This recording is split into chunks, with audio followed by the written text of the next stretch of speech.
I'm so compelled by the whole idea of the CIA because we had someone here recently talking, we had Andrew here recently talking about what goes on at the CIA. And I think one of the things he said to me is that the role of the CIA has changed over time. And once upon a time, it was more capable of doing more things. And by the way he described it, it sounded like the CIA has less powers and can do less of the things that it's been accused of in the past.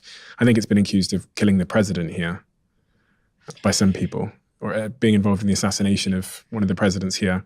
And does the CIA report directly into the president? The CIA features in almost every one of my books.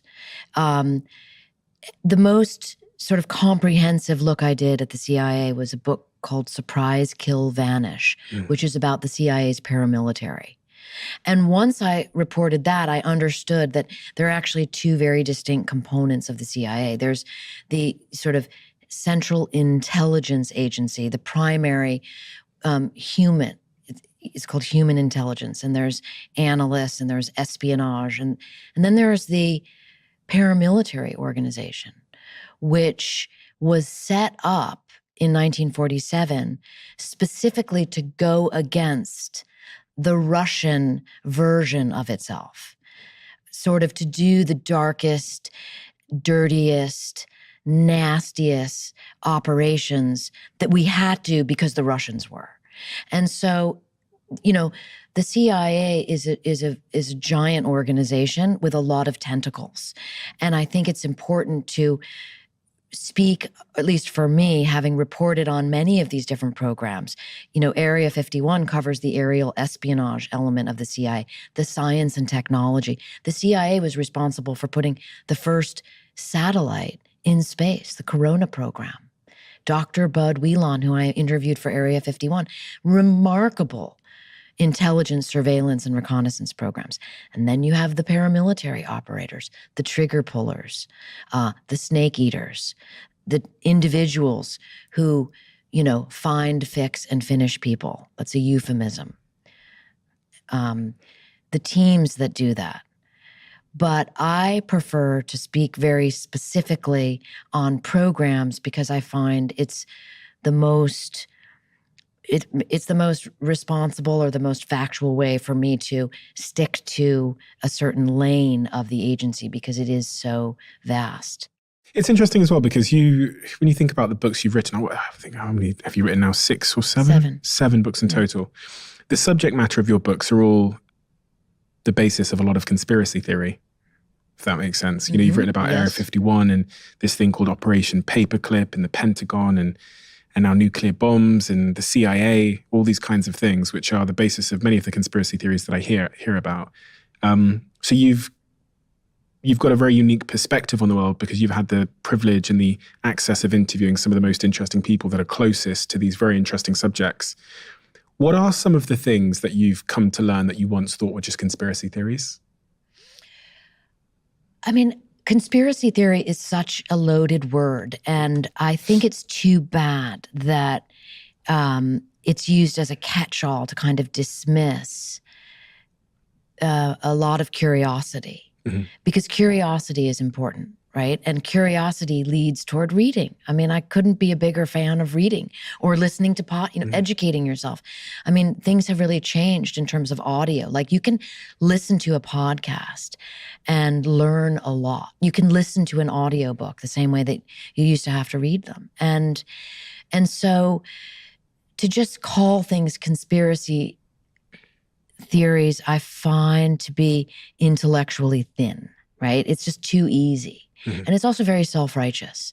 And I think two things I always work to avoid is like kind of being a know-it-all.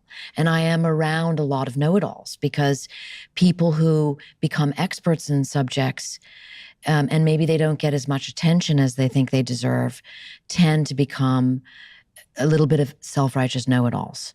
And so I have to wind my way through that world because what interests me are subjects that make me ask the question, why, right? Like, why does no one know about Area 51? Why is Area 51 so secret? I mean, when I wrote the book Area 51, the word Area 51 was still classified. Really? You couldn't say it. I went to the CIA and I was told by my minder, if you say a certain word and number, you will be asked to leave. It was classified. It only became unclassified when President Obama spoke about it publicly. Oh, really? He just mentioned it, and then it was unclassified, right? And so, to answer your question, I find it really interesting tackling subjects that are in the zeitgeist that people are interested in, and then trying to unpack the truths and the fictions. But is there something you heard about, you heard a whisper about, and you thought that can't possibly be true?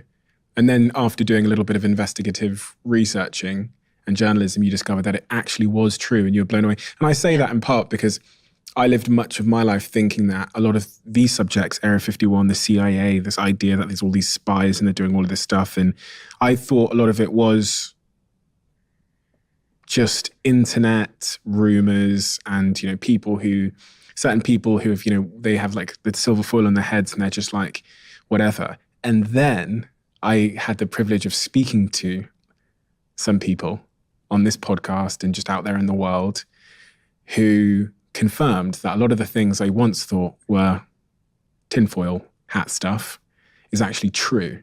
And once you have the curtain pulled back, it kind of blows your mind open to what else could be true.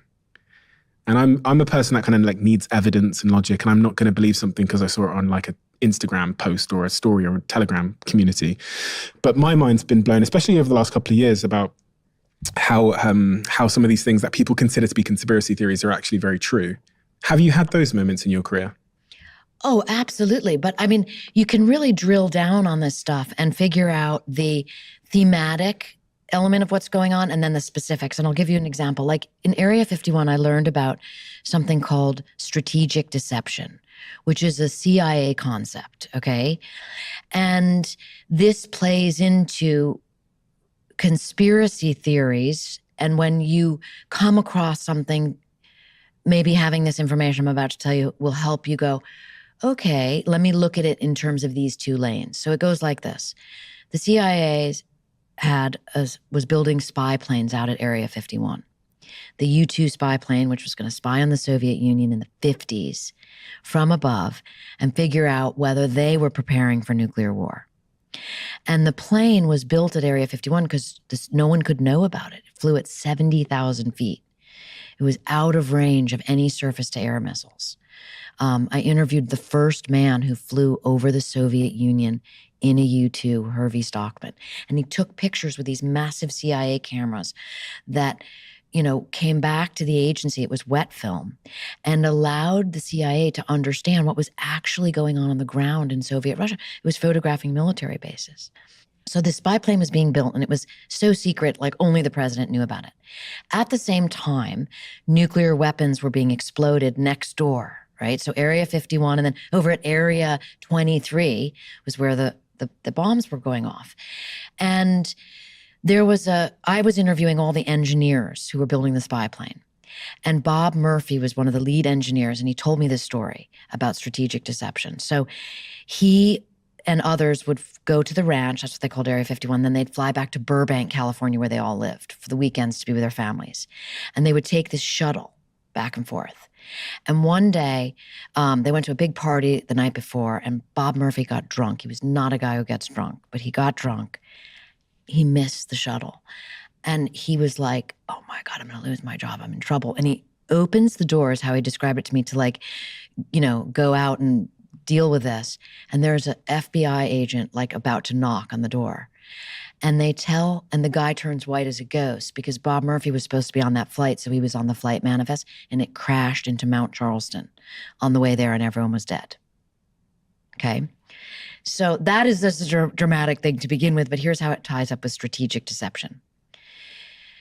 The CIA learns that its aircraft full of U-2 engineers, designers, all these incredibly important people on this top secret project are dead. They just crashed into Mount Charleston.